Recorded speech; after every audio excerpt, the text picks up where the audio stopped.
Welcome to top headlines. 71వ జాతీయ చలనచిత్ర అవార్డులో విజయం సాధించిన చిత్ర బృందాలను తెలంగాణ ముఖ్యమంత్రి రేవంత్ రెడ్డి మర్యాదపూర్వకంగా కలిశారు. భగవంత్ కేసరి దర్శకుడు అనిల్ రావుపుడి, హనుమాన్ దర్శకుడు ప్రశాంత్ వర్మ, బేబీ చిత్ర దర్శకుడు సాయి రాజేష్ సహా పలువురిని సీఎం సత్కరించారు. వారికి శాలువాలు కప్పి అభినందనలు తెలిపారు. తెలుగు సినిమా ప్రతిభ జాతీయ స్థాయిలో గుర్తింపు పొందడం గర్వకారణమని రేవంత్ రెడ్డి పేర్కొన్నారు.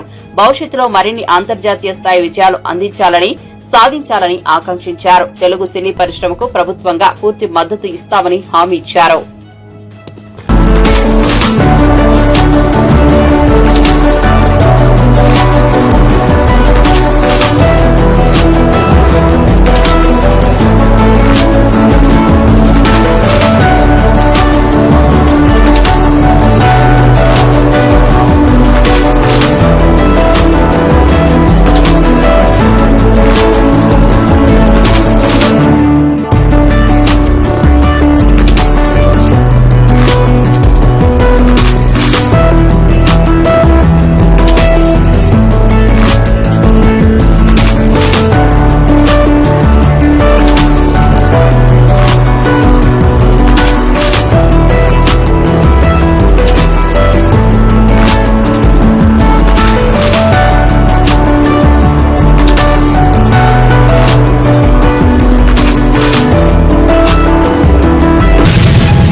కాళేశ్వరం ప్రాజెక్టు కారణంగా 1,00,000 కోట్ల ప్రజాధనం వృధా అయినట్లుగా హరీష్ రావు ఒప్పుకోవడం సంతోషకరమని మేడిపల్లి సత్యం వ్యాఖ్యానించారు. ఈ ప్రాజెక్టు నిర్మాణంలో అవినీతి, లోపభూయిష్ట నిర్ణయాల వల్ల రాష్ట్ర ఖజానాకు భారం పడిందని విమర్శించారు. ప్రజల కష్టార్జిత ధనాన్ని వృధా చేసిన ఈ ప్రాజెక్టు నిజాలు బయటపడుతున్నాయని అన్నారు. హరీష్ రావు స్వయంగా అంగీకరించడం కాళేశ్వరం లోపాలపై పటిష్టమైన ఆధారమని బాధ్యులపై చర్యలు తీసుకోవాలని డిమాండ్ చేశారు. నిన్న మాజీ మంత్రి హరీష్ రావు గారు మరోసారి నిజం ఒప్పుకున్నాడు. కాళేశ్వరం ప్రాజెక్టు కట్టి 1,00,000 కోట్ల ప్రజాధనాన్ని ముంచినట్లు స్వయంగా ఒప్పుకోవడం ఆయన కొంత సంతోషకరం. ఇప్పటికైనా కాళేశ్వరం ప్రాజెక్టు గురించి అసలైన నిజం చెప్పినందుకు, చేసిన తప్పు ఒప్పుకున్నందుకు హరీష్ రావు గారిని చూసి తెలంగాణ ప్రజలు కొంత జాలి చూపిస్తున్నారు. హరీష్ రావు గారు చెప్తారు, ఎల్లంపల్లి నుంచి గేట్లు ఎత్తేసి నీటిని సముద్రంలోకి వదిలేస్తున్నారు, ఇది క్రిమినల్ నెగ్లిజెన్సీ కాదా అని చెప్పి నేను హరీష్ రావు గారు ప్రశ్నించాను. ఎల్లంపల్లి నుంచి నీళ్లు వదిలితే మరి సముద్రంలోకి ఎందుకు పోతున్నాయి? ఎల్లంపల్లికి ఆ రోజు మీరు దిగువన కట్టిన కాళేశ్వరం ప్రాజెక్టు బ్యారేజీలన్నీ ఏమైపోయినాయి? అవి నీళ్లు ఆపేటందుకు ఎందుకు పనికి రాకుండా పోయినాయి? ఆ రోజు అత్యంత నాసిరకంగా కుంగిపోయే విధంగా కట్టినది ప్రభుత్వం ఎవరు? అటువంటి గాలి మేడలు, గోదావరి నీళ్ల మీద కుంగిపోయే బ్యారేజీలు కట్టిన అవినీతి చరిత్ర కేసీఆర్ గారిది, హరీష్ రావుది కాదా అని నేను ప్రశ్నిస్తున్నా.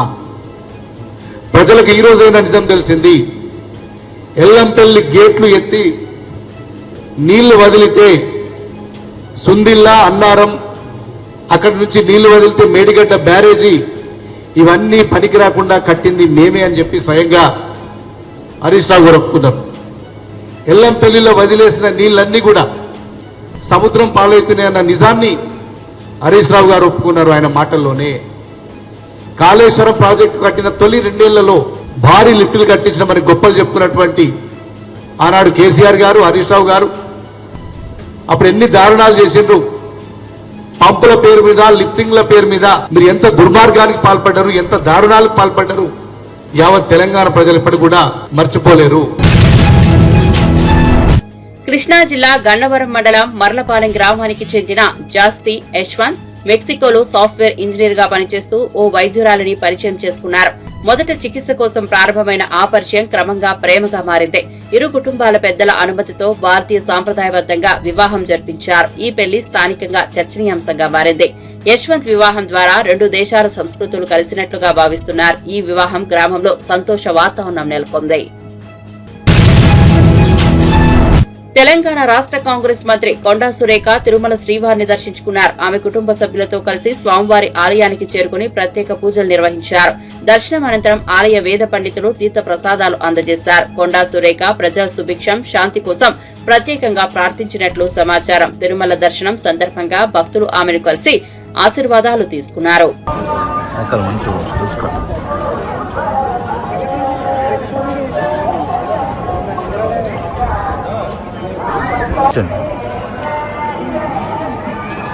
మన ఇద్దరు డ్యూటీ పడుతుంది మన ఇద్దరు డ్యూటీ పడుతుంది లైటింగ్ కొడతాడు కొట్లాటలు అయితే మీరే పట్టాలి ఇప్పుడు వాళ్ళే మనమే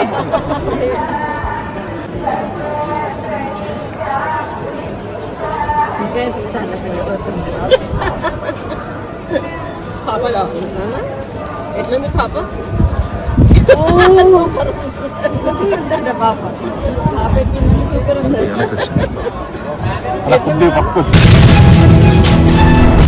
రష్యా ఉక్రెయిన్ యుద్ధ పరిణామాలపై చర్చించేందుకు వైట్ హౌస్ లో కీలక సమావేశం జరిగింది. అమెరికా అధ్యక్షుడు డొనాల్డ్ ట్రంప్, ఉక్రెయిన్ అధ్యక్షుడు వొలోడిమిర్ జెలెన్స్కీతో పాటు 7 యూరోపియన్ దేశాల అధ్యక్షులు ఈ భేటీలో పాల్గొన్నారు. యుద్ధం కొనసాగుతున్న నేపథ్యంలో శాంతి స్థాపన, మానవతా సహాయం, భద్రతా చర్యలపై ప్రధాన చర్చలు సాగాయి.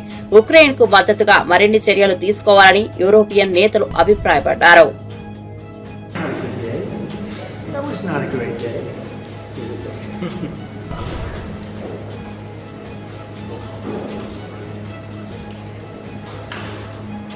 Is everything okay? You all set? Thank you very much. Thank you very much. Appreciate it.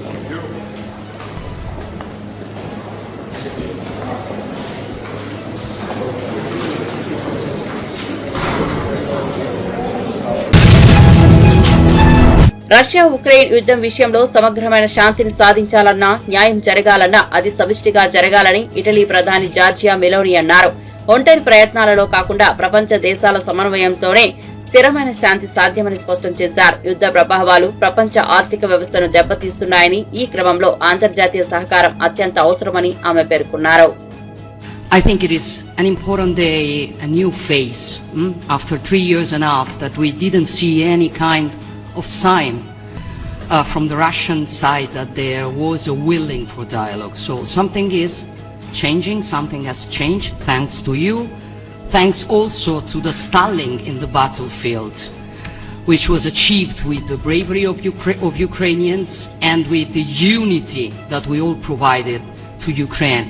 And the reason why I mention it is that we also have to remind that if we want to reach peace and if we want to guarantee justice, we have to do it united. So that's why it's a very good day, the one we are in. You can obviously count on Italy as it was from the beginning. We are on the side of Ukraine and we do absolutely support your efforts towards peace. We will talk about many important topics. The first one is security guarantees, how to be sure that it won't happen again, which is the precondition of every kind of peace. I'm happy that we will discuss about that. I'm happy that we will begin from a proposal which is the, let's say, Article 5 model, which was Italian at the beginning. So we are always ready to bring our proposals for peace, for dialogue. It's something we have to build together to guarantee peace and to defend the security of our nation. So thank you, Mr. President, for hosting us. Thank you. Visakhapatnam beach road లో సరికొత్త ఆకర్షణగా UH-3H Haley museum ప్రారంభమైంది. సుమారు 3.50 కోట్ల నిధులతో నిర్మించిన ఈ మ్యూజియాన్ని incharge మంత్రి డోలా బాల వీరాంజనేయ స్వామి, హోంమంత్రి వంగల్పూడి అనిత కలిసి ప్రారంభించారు. ప్రజలు, పర్యాటకులు ఆస్వాదించేలా ప్రత్యేకంగా మ్యూజియం రూపుదిద్దుకుంది. ఈ మ్యూజియం ద్వారా సైనిక విభాగంలో వాడిన UH-3H హెలికాప్టర్ చరిత్రను, దాని ప్రాముఖ్యతను సందర్శకులు తెలుసుకోగలరు. స్థానికులు, పర్యాటకులు విశాఖలో కొత్తగా చేరిన ఈ ఆకర్షణపై ఆనందం వ్యక్తం చేస్తున్నారు.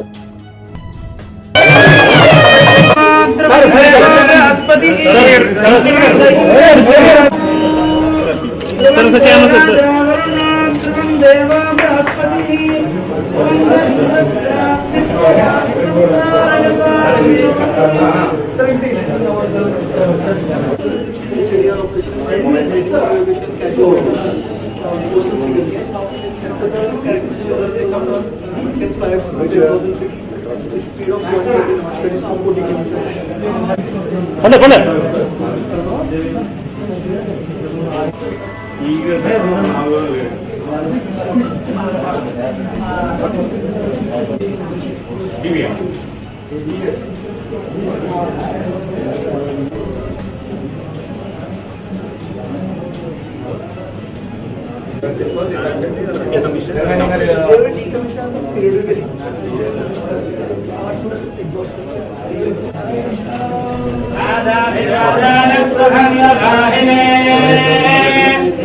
वयं वै श्रवणाय गुरुमहे समेकामाङ्गादिराजाय प्रसयदाहिने नमो वयं वै श्रवणाय गुरुमहे समेकामाङ्गामकामाय मह्यं कामेश्वरो वै श्रवणो यदातो कुबेराय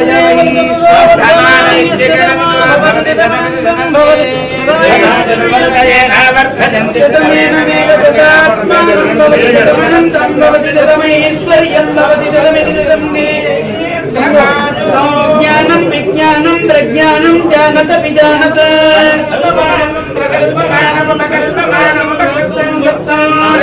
वसीयायुज्यं भूतं भूतं संतान ज्योतिष्मास्ते कस्मानातभक्तस्तपितवन्न विदवन्न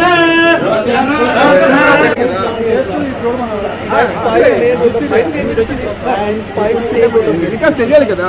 సో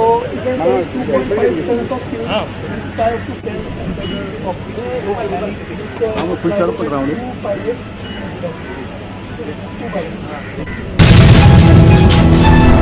ఆమదాలవలస నియోజకవర్గ కేజీబీవీ ప్రిన్సిపల్ సౌమ్యపై జరిగిన లైంగిక వేధింపుల ఆరోపణలు తీవ్ర చర్చనీయాంశమయ్యాయి.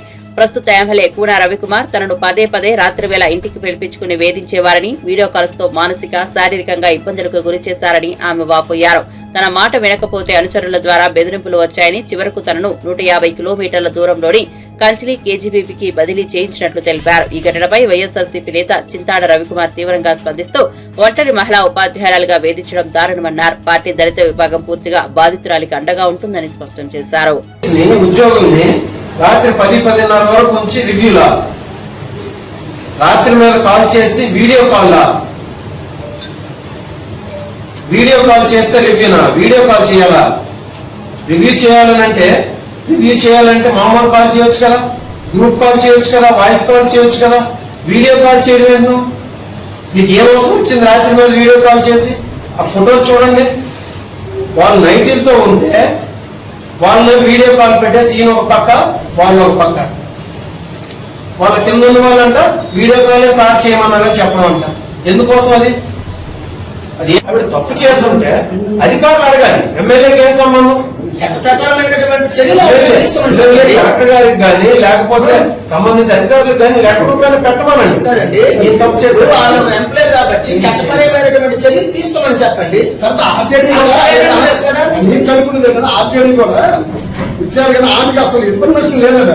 ఆర్జేడీ ఈమె కూడా పిలవాలి కదా, ఈమె కూడా పిలిపించి అడగాలి కదా. అది కూడా భయభ్రాంతులు చేసి అది పిఏ డైరెక్ట్ వెళ్ళి వాళ్ళందరికీ మీరు ఇక్కడ ఒక్కరు కూడా కేజీబీలో ఉండరు, మీరు ఎవరైనా తప్పుడుగా నేను చెప్పినట్టు చెప్తే పర్లేదు, కానీ ఏమైనా తప్పుడు సమాచారం ఆమె మీద న్యాయబద్ధంగా ఒక్కరి మీద చెప్పినా మేము ఒప్పుకోవాలి.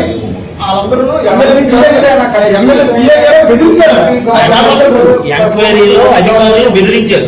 ఎంక్వైరీలో ఆమెకి బెదిరించారు. ఆమె ఎవరు ఆర్జేడీ గారికి వెళ్తే ఆర్జేడీ ఎంక్వైరీలో వీళ్ళందరూ ఎవరు ఎమ్మెల్యే గారు పిఏ గారు వెళ్ళి వాళ్ళ స్టాఫ్ అందరికి బెదిరించి మీరు చెప్పినట్టు మీరు చెప్పండి, ఆమె మీద మేమేం చెప్పామో అదే మీరు చెప్పండి అని ఆర్జేడీ గారు చెప్పారు. ఇంకొక విషయం, ఒక ట్రాన్స్ఫర్ కోసం ఒక మహిళ ఎంఎస్సీ ఎంఈడీ ఎంఎస్సీ బీఈడీ చేసిందంట. మహిళ మీడియా ముందుకు వచ్చి తన మీద ఎంత అభియోగాలు మోపుకుంటుందా ఒక ట్రాన్స్ఫర్ కోసం?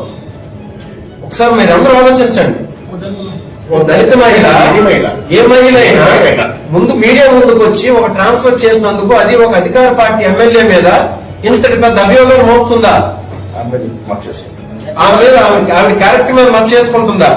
ఆవిడ ఎంతో ఏడ్చిందండి, ఎన్నో బాధలు చెప్పింది ఆవిడ. ఇంకా అవన్నీ మేము ఎందుకంటే వాటికి కొన్ని సాక్ష్యాలు ఉండవు కాబట్టి మేము ఇంకా మీడియా ముందు చెప్పాలి.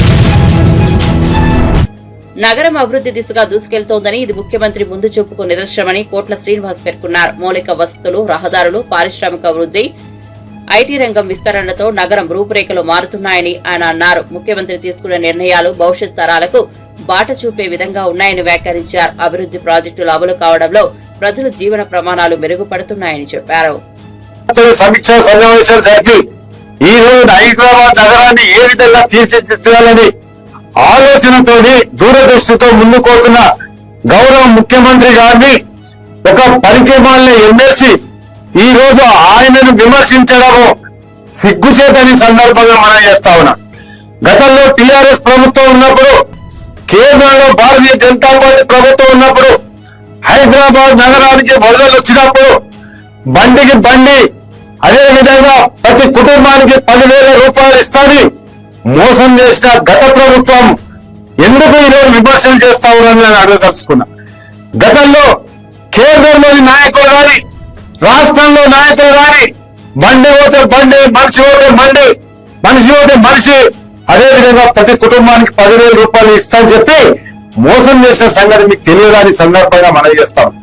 ఇలా గౌరవ ముఖ్యమంత్రి గారి మేధోమయంలో పుట్టిన ఒక మానస పుత్రిక ఒక ఫ్యూచర్ సిటీ నిర్మించాలని, ఆ ఫ్యూచర్ సిటీ ద్వారా ఈ నిరుద్యోగ సమస్య తీరిపోతుందని లక్షలాది మంది, వేల మంది కూడా ఈ రోజు నిరుద్యోగులందరూ కూడా ఇలా ఎదురు చూస్తా ఫ్యూచర్ సిటీ నిర్మాణం ఎప్పుడు జరుగుతుంది, గౌరవ ముఖ్యమంత్రి గారి చేతుల మీద ఉద్యోగ పత్రాలు అందుకోవాలని ఎదురు చూస్తా ఉంటే, ఇవాళ దాసోహ్ సేవలు అనే ఒక పలికిమాలిన ఎమ్మెల్సీ ఇవాళ ముఖ్యమంత్రి స్థాయి కాని వ్యక్తి దాసోహ్ సేవన్, నువ్వు మా ముఖ్యమంత్రిని విమర్శించే స్థాయి నీకు ఎక్కడి నుంచి వచ్చిందని సందర్భంగా అడుగుతారు. రాజకీయము నీకు భిక్ష ఎత్తింది కాంగ్రెస్ పార్టీ కాదా? ఈ మధ్య నుంచి నువ్వు ఓనమాలు నేర్చుకొని ఈ రోజు టిఆర్ఎస్ లో పోయి ఇలా ముఖ్యమంత్రిని విమర్శించే స్థాయి అని దాని సందర్భంగా అడగదలుచుకున్నా. ఏనాడైనా నువ్వు హైదరాబాద్ నగరంలో తిరిగినవా? ప్రజా సమస్యల మీద నీకు ఏమైనా అవగాహన ఉందా? ప్రజా సమస్యల గురించి ఏదైనా ఆలోచించినవా? నువ్వు లేక ఏదో ముఖ్యమంత్రిని విమర్శిస్తే నేను పెద్ద నాయకుడిని అయిపోతానని అనుకోవడం. హైదరాబాద్ నగరంలో శాంతి భద్రతలు లేవని, రోజు రోజుకు నేరాలు పెరుగుతున్నాయని బీఆర్ఎస్ ఎమ్మెల్యే మాధవరం కృష్ణారావు తీవ్ర ఆందోళన వ్యక్తం చేశారు. కూకట్పల్లిలో హత్యకు గురై చిన్నారి కుటుంబాన్ని పరామర్శించిన ఆయన పోలీసులు తక్షణమే కఠిన చర్యలు తీసుకోవాలని డిమాండ్ చేశారు. నగరం మధ్యలోనే హత్యలు, మియాపూర్లో పట్టపగలు దొంగతనాలు, కేపీహెచ్పీలో కత్తులు పట్టుకుని దాడులు జరుగుతుంటే పోలీసులు ఎక్కడ ఉన్నారని ప్రశ్నించారు. డ్రగ్స్, గంజాయి బతులు దూగుతున్న యువతపై భయం కలిగించే చర్యలు తీసుకోవాలని సూచించారు. గత 10 సంవత్సరాల క్రైమ్ రేట్, ప్రస్తుత కాంగ్రెస్ పాలనలో క్రైమ్ రేట్స్ పోల్చి ప్రజలకు నిజాలు తెలియజేయాలన్నారు. మొన్న హౌసింగ్ బోర్డులో తల్వాలు పట్టుకొని, కత్తులు పట్టుకొని ఇంటి మీద దాడి చేస్తే కూడా పట్టించుకునే పాపాన లేదు. నేను మార్నింగ్ హౌసింగ్ బోర్డు ఇన్స్పెక్టర్ చెప్పాను, తల్వార్లు పట్టుకొని తిరుగుతూ ఉన్నారు, 5 మంది వచ్చి దాడి చేసి వాళ్ళ ఇంటికి వచ్చారని చెప్పి మార్నింగ్ ఇలా ఫోన్ చేశాను. ఇవాళ చూసొక తల్లి ఆవేదన చూస్తూ ఉంటుంటే నిజంగా మా అందరు కూడా బిడ్డలు ఉన్నారు, మనమరాలు ఉన్నారు, మనమలు ఉన్నారు.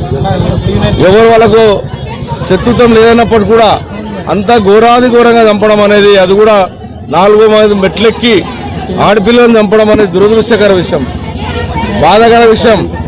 పోలీస్ అధికారులు దీని మీద సీరియస్ తీసుకోవాలి.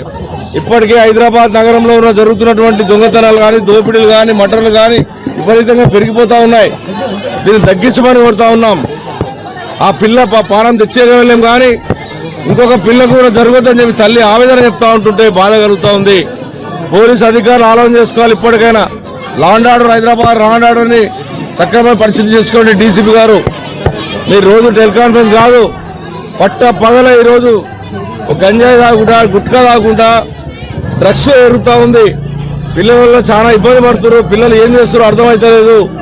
దీని మీద సీరియస్ యాక్షన్ తీసుకోవాలి ప్రభుత్వం. ఈ ప్రభుత్వం వచ్చిన తర్వాత ఎన్ని మటర్లు అవుతా ఉన్నాయో, ఎన్ని మానభంగాలు అవుతా ఉన్నాయో, ఎన్ని దొంగతనాలు అవుతా ఉన్నాయో, ఏ రకంగా జరుగుతూ ఉన్నది ఇలా ప్రజలు గమనిస్తూ ఉన్నారు. గతంలో కేసీఆర్ ప్రభుత్వం ఉన్నప్పుడు ఒక్క ఘటన కనీసం హైదరాబాద్ లా అండ్ ఆర్డర్ ఏ రకంగా కాపాడాం, మరి ఎందుకు జరుగుతూ ఉంది? అదే పోలీసు వాళ్ళు ఉన్నారు, అదే అందరున్నారు, మరి ఎందుకు జరుగుతూ ఉంది ఒకసారి ఆలోచన చేసుకోవాలి పోలీసు అధికారులు. నిండు పిల్ల, ఆడపిల్ల చంపేయడం, గొంతు కోసేసి 6వ క్లాసు చదువుతున్న పిల్లని ఈ రోజున చంపడం అనేది బాధాకర విషయం. ఎట్టి పరిస్థితుల్లో మీరు వాళ్ళని పట్టాలి, ఎక్కడున్నా శిక్షించాలి, కఠినమైన శిక్ష, మామూలు శిక్ష ఉండదు వాళ్ళ మీద. మీరు ఏదో సెక్షన్లు పెట్టి 2 నెలలు వాళ్ళ మంచిగా జైల్లో పెట్టి అన్నం పెట్టి మళ్ళీ వదిలితే ఏ రకంగా ఉంటాయి? ఈ పిల్లకి ఏ రకంగా భయంకరంగా పరిస్థితి చేశారు, ఆ రకంగా మీరు కూడా చేయాలని డిమాండ్ చేస్తా ఉన్నాను. తొందరలో ఆ పిల్లకి న్యాయం చేసే విధంగా చర్య చేయాలి. లేకపోతే మేమందరం కూడా దీని మీద పెద్ద ఎత్తున ఉద్యమం చేస్తామని తెలియజేస్తాం.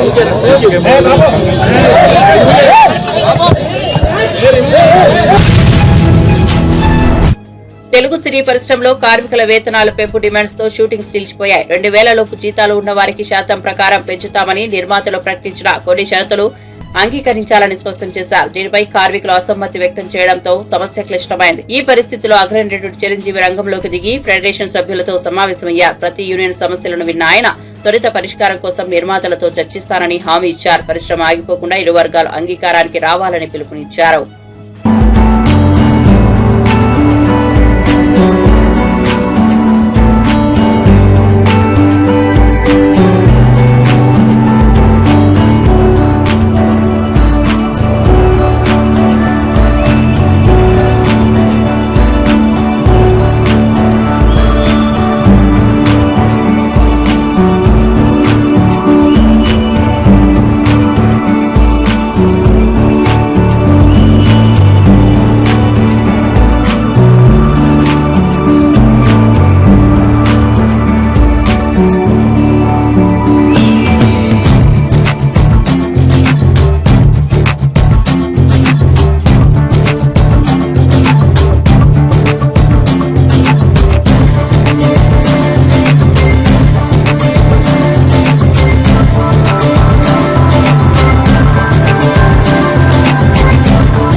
ఎడతెరిపి లేకుండా కురుస్తున్న వర్షాలు, ఎగువ ప్రాంతాల నుంచి వస్తున్న వరద ప్రవాహాలతో భద్రాచలం వద్ద గోదావరి నీటి మట్టం వేగంగా పెరుగుతోంది. ఉదయం 37 అడుగుల వద్ద గోదావరి ప్రవహిస్తోంది. స్నాన ఘట్టాల వద్ద పలు మెట్లు వరద నీటిలో మునిగిపోవడంతో భక్తులు ఇబ్బందులు ఎదుర్కొంటున్నారు. కళ్యాణ కట్ట వరకు నీరు చేరింది. భక్తులు నదిలో లోతుగా ప్రవేశించరాదని అధికారులు హెచ్చరికలు జారీ చేశారు.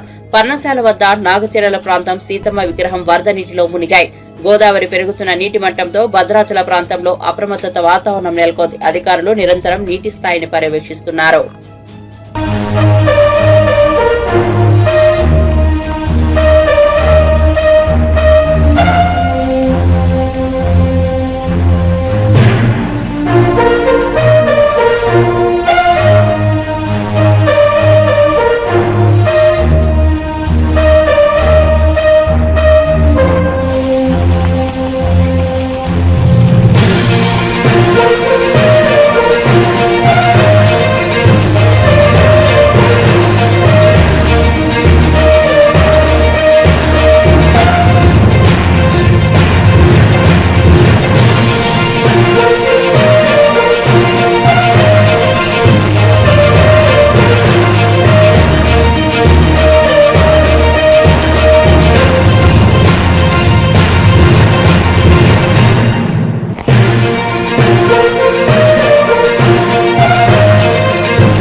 ముంబై నగరాన్ని భారీ వర్షాలు అతలాకుతలం చేస్తున్నాయి. 3 రోజులుగా కురుస్తున్న వర్షాలతో రోడ్లు, రైల్వే లైన్లు, లోతట్టు ప్రాంతాలను నీట మునిగిపోయాయి.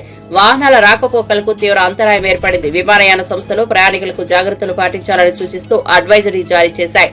ఉదయం 6 నుంచి 8 గంటల మధ్యలో 17.7 సెంటీమీటర్ల వర్షపాతం నమోదైనట్లు మహారాష్ట్ర సీఎం దేవేంద్ర ఫడ్నవీస్ వెల్లడించారు.